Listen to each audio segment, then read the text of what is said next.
The Secret of Life. This is an experience on Ayahuasca, posted by a user named DK76 in 2020. I've had about 30 psychedelic experiences over the past 30 years, consisting almost entirely of LSD and mushrooms. I am in my 40s.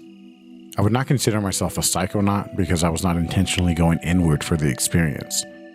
I've had mystical experiences on my journeys, but it was not my intention, just an awesome side effect on a recreational trip.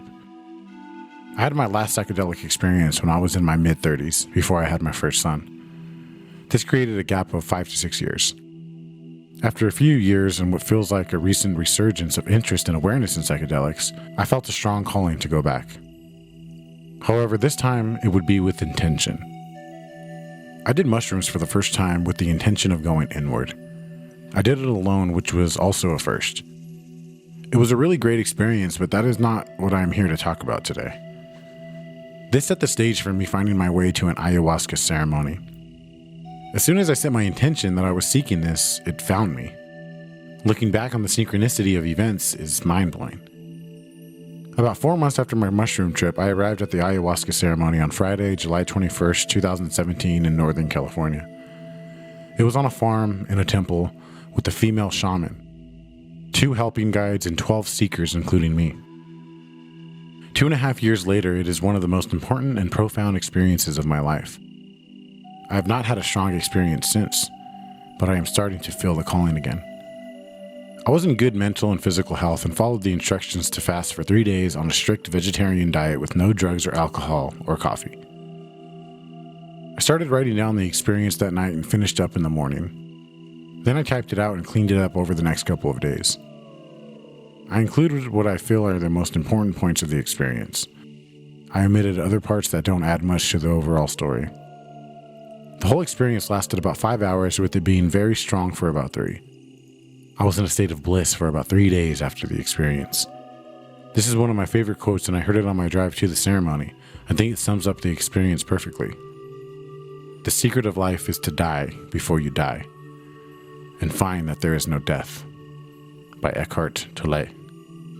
I put in a good amount of time into thinking about my intentions. This was also a first. Live healthier, stop binge drinking and smoking. What's on the other side? How do I use that knowledge to live a better life? How do I bring it into my daily life? How do I share it with loved ones? What do I need to do/focus on in this lifetime to best use my time here? About 6:30, we started the orientation and went around the circle, and everyone stated their intentions. We drank the brew at 7:20. It was about 6 to 8 ounces of thick, dark brew. I pounded mine because I thought it would taste horrible from everything I heard. Surprisingly, it was not that bad. Maybe even good. This was a gift of the shaman who used honey and herbs to make the brew more palatable. After 15 minutes, I went to lay down and put on the blindfold. A blindfold where you can open your eyes and still be in darkness. And listen to the music. Beautiful live music provided by the shaman and her helpers.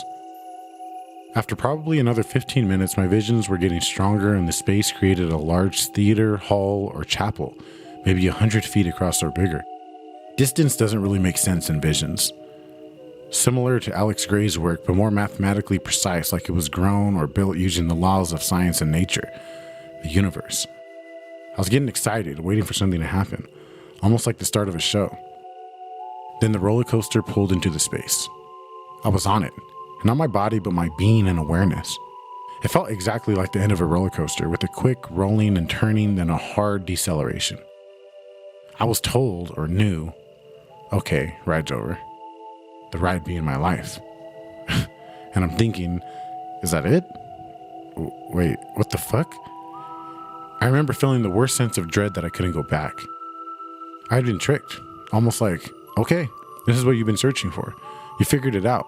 You win. Game over. Time to go back to the source. I swear with every cell in my being that this was absolutely happening to me. I felt like I had learned too much, gone too far, and literally broke through, pulled back the curtain, and now I couldn't go back. After being in this disappointing place, I knew the only thing I could do was surrender and let go. I remembered and felt how amazing my life was, all the beauty and the joy that I had experienced and how much I was going to miss it. I was now floating along in this massive, moving toroid of energy.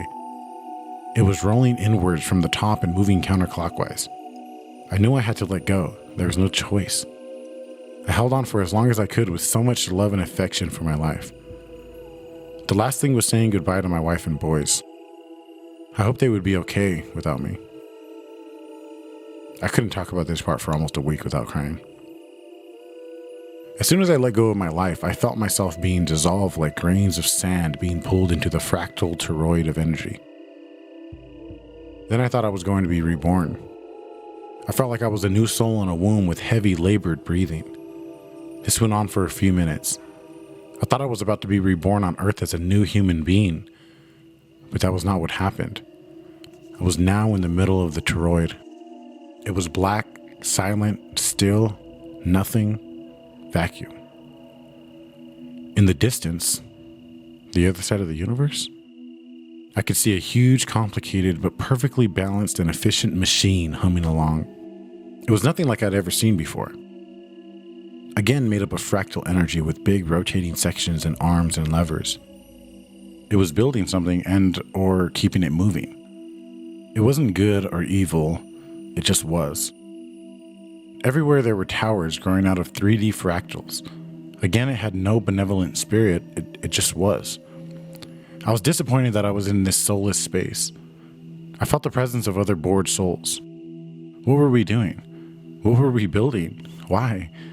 I felt like we were trapped and didn't know what to do with our powers. I tried to create and manifest my life again to go back. It was too hard, and I figured that would not be possible. So then I built mountains and forests and coral reefs. I ran through the forest as a young wolf creature, but I was monstrously large, moving the earth as I stomped around the mountains. I created orcas, but unfortunately couldn't become one.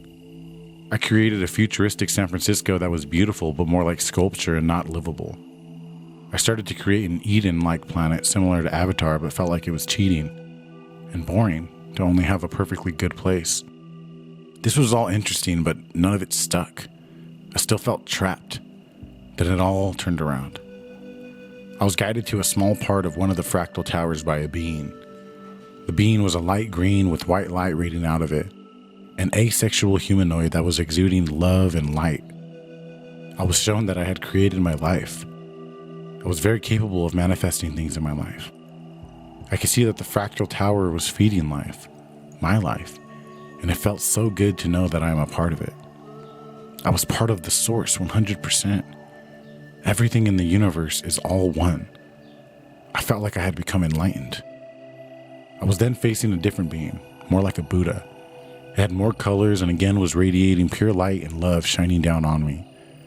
I truly believed and understood how life in the universe worked. My chest was glowing white. I was starting to regain form. I then started to come down and float back to reality. I was back in the temple space, because for the entire journey, I was not. I was not in my body during this experience. I kept the mind fold on for almost the entire journey. I believe that increased the intensity. I also did not vomit as other people did that night. For the remainder of the trip, I was enjoying the music, having positive thoughts about life, family, friends, and work. Yes, work. You must enjoy what you do and have purpose in it. What I brought back. I had a life-changing experience. I died and was reborn. I came back changed and it has continued positive effects on my life.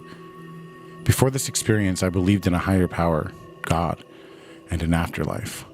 But you never really know. After this experience, there is no doubt in my mind and soul that we are all connected to God and the infinite source. I have seen it, felt it, and experienced it. It was and is real. My intentions 2.5 years later. Live healthier, stop binge drinking and smoking. After over 20 years smoking, I never touched a cigarette again. After quitting so many times, this alone has such great value in my life. I drink less, but probably still too much. What's on the other side? Still unknown, but I am certain there is another side, and it is filled with love. That is a priceless gift. I often use imagery and feelings from this experience in my meditations. How do I use that knowledge to live a better life? I've continued to look for other ways to increase my daily conscious awareness with meditation and mindfulness. I also continue to seek out enlightened teachers and others on the same path. How do I bring it into my daily life? See above. How do I share it with loved ones? I've shared this experience with loved ones, and I tell them about the powerful positive results of meditation and mindfulness, and if they are open to it, psychedelics.